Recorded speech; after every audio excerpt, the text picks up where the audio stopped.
好，来继续来看高雄市政府宣传反毒的歌曲，请这警察佮高中生来驾舞，嘛来拍破着过去警察严肃的形象。嘛有这个反毒的歌曲，吸引着大家注意，达到宣导的效果。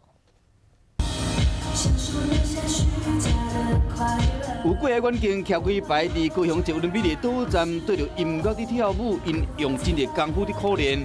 其实这场表演是比赛。虽然话高中生跳热舞，青春的活力，和这个画面更加醒目。这场活动最大的主角其实是要用耳仔详细听。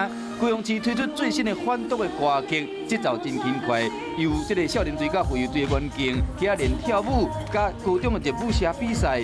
以往互人的印象是较严肃的远景，跳舞的时互人感觉真有诚意。这个反毒舞蹈的 PK 赛，增加整个活动的趣味性。那我想，我们针对这次活动最主要的目的就是要把我们反毒的这个剧毒的这个信息深植在每个校园、每一个人的心里面。6、7、8。这环境跳舞时嘛，袂输少年人趣味佮活泼，拍破一般民众的印象，嘛，互大家看到因古锥亲民的一面。